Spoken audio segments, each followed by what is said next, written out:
और 28 की 28 सीटें जिस प्रकार से हम अपने विकास और नेतृत्व के आधार पर आगे बढ़ रहे हैं, कांग्रेस लगातार उसकी खींच बढ़ती चली जा रही है। दुर्भाग्य मित्रों कि इस मध्य प्रदेश के अंदर पूर्व मुख्यमंत्री कांग्रेस के अध्यक्ष ने एक दलित बेटी का अपमान और एक महिला का अपमान नव दुर्गे के पर्व पर, जहां शक्ति की आराधना का पर्व है, उस समय अपशब्दों का उपयोग करके अपमान किया है। और अपमान करने के बाद जब उनसे संपूर्ण समाज, देश की नारी शक्ति और देश की वो एजेंसियां, चाहे वुमेन कमीशन हो, एससी कमीशन हो, इलेक्शन कमीशन ने जब उनसे इन सारी बातों के बारे में कहा उनको माफ़ी मांगनी चाहिए, तो दुर्भाग्य इस देश का, इतना गर्व और गुरूर, इतना घमंड कि उन्होंने कहा कि मैंने ऐसा क्या उपयोग किया है। लेकिन हद तब हो जाती है, उनके नेता राहुल गांधी जी ने, पूर्व कांग्रेस के अध्यक्ष ने जब ये कहा कि मैं इन शब्दों से ताल्लुक नहीं रखता, उनको माफ़ी मांगनी चाहिए। उस पर भी कमलनाथ का ये बयान आना कि ये उनका अपना विचार है, मैं क्यों माफ़ी मांगू।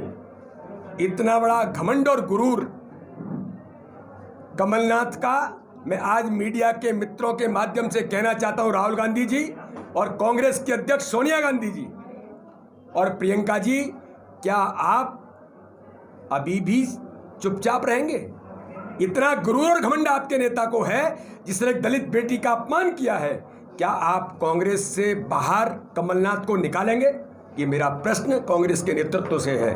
और मैं आज आप सब लोगों के माध्यम से कहना चाहता हूं, इस गुरूर और घमंड को इस देश की नारी शक्ति तो इसका जवाब देगी ही। कमलनाथ होने वाले 28 चुनावों में जो बहन मायावती जी ने कहा है कि कमलनाथ ने जो दलित बेटी का अपमान किया, वो किसी भी दल की हो, इन 28 चुनावों में कांग्रेस को हरा करके, उखाड़ करके फेंक दो। मैं कहना चाहता हूं कि मध्य प्रदेश की 7.5 करोड़ जनता, केवल 28 विधानसभाएं नहीं, 7.5 करोड़ जनता, इस देश की हमारी नारी शक्ति 28 विधानसभाओं के चुनाव में भी कमलनाथ तुमको उखाड़ करके फेंकेगी और इस दलित बेटी के अपमान का बदला इस चुनाव में भी आपसे जरूर लेगी।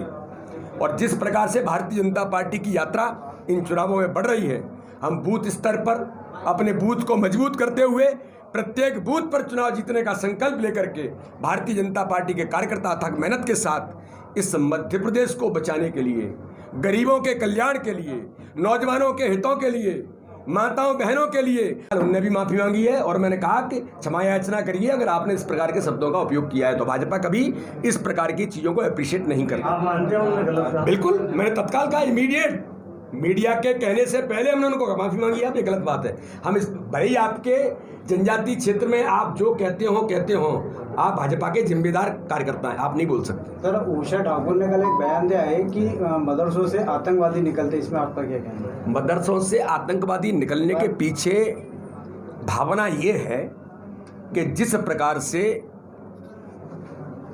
ऐसे जो लोग हैं उनको प्रश्रय इन स्थानों पर जब मिला है, उसके प्रमाण हैं, एक जगह पर नहीं है, कई जगह पर है।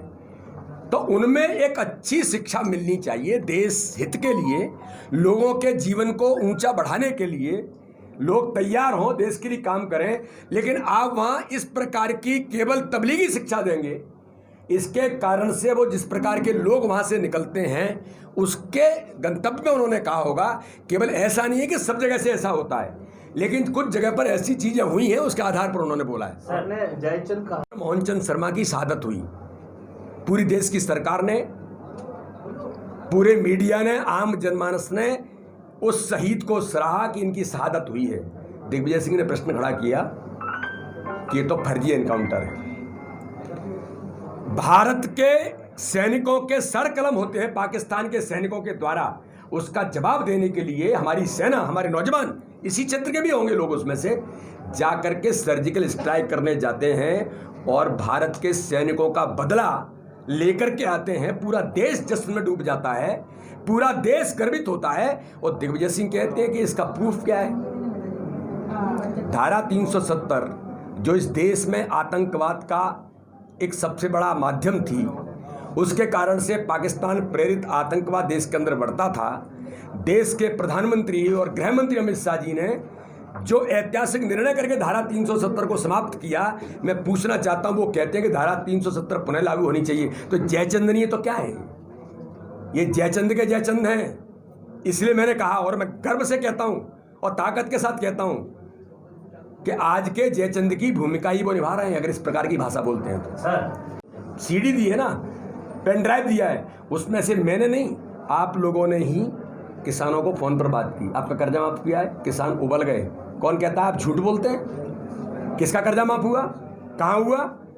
ये वही किसानों की सर्चिंग उस पेन ड्राइव के अंदर मीडिया के मित्रों ने की, भाजपा ने नहीं की। आपने झूठ बोला है।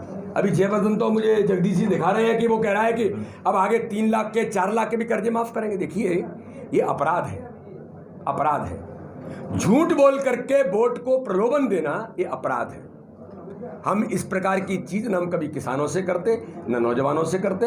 हम लोगों के सशक्तिकरण के लिए उनका जीवन स्तर ऊंचा उठना चाहिए। गरीबी हटाने का नारा भाजपा ने नहीं दिया है। प्रधानमंत्री ने कहा गरीबों का जीवन स्तर ऊंचा उठना चाहिए। घर का मकान हो, गैस कनेक्शन हो, जिससे माताएं बहनें परेशान न हो, उनको मेडिकल की सुविधा मिले, ये भाजपा करती है। भाजपा किसी को प्रलोभन नहीं देती।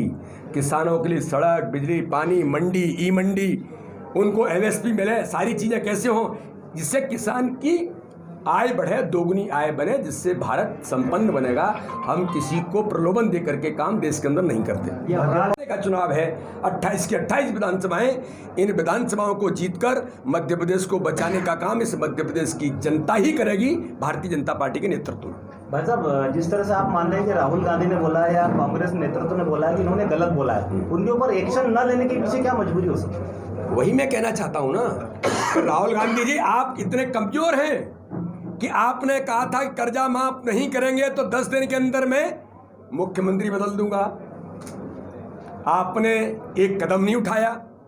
सारे मध्य प्रदेश के किसान आज देख रहे हैं कि आपने 1 रुपया किसी का कर्जा माफ न करके बल्कि और झूठ पर झूठ बोलते जा रहे हैं। तो मैंने इसलिए कांग्रेस के नेतृत्व से प्रश्न किया है कि उनकी राष्ट्रीय अध्यक्ष महिला हैं, उनकी नेता प्रियंका गांधी हैं, और राहुल गांधी ने जो कहा उस पर भी कमलनाथ का इतना बड़ा घमंड और गुरूर जनता तो तोड़ेगी, लेकिन कांग्रेस का नेतृत्व क्या कार्रवाई करेगा कि नहीं करेगा, मैं उनके सामने प्रश्न आपके माध्यम से खड़ा करना चाहता हूं। राहुल गांधी ने कमलनाथ से माफी मांगने को कहा है। कमलनाथ जी टस से मस नहीं हो रहे हैं, तो क्या कांग्रेस में दो फाड़ नजर आ रही है? अब ये तो कांग्रेस आज से थोड़ी दो फाड़ है। मैंने ग्वालियर के प्रेस के मीडिया के सामने कहा था ये कांग्रेस नहीं, कमलनाथ प्राइवेट लिमिटेड कंपनी है। मैंने तो पूछा था वो दिग्विजय सिंह जिनके इशारे पर कमलनाथ जी सरकार चला रहे थे, वो कहाँ हैं? वो नेता प्रतिपक्ष आपके राहुल सिंह कहाँ हैं? अरे इन्हीं के नेता कैबिनेट के मंत्री गोविंद सिंह ग्वालियर के अंदर कहते चुनाव के दौरान कि कमलनाथ के नेतृत्व में कांग्रेस में आंतरिक लोकतंत्र खत्म हो गया है। इनको दम्भ और गुरूर क्यों है? गांधी परिवार ने इतना प्रश्रय क्यों दिया है? क्योंकि लोकतंत्र की हत्या भारत के अंदर जब हुई तब उसके प्रमुख रणनीतिकारों में संजय गांधी के साथ ये कमलनाथ भी थे। ये काय का लोकतंत्र की बात करते हैं? कहाँ लोकतंत्र में जाने की बात करते हैं? इसलिए गांधी परिवार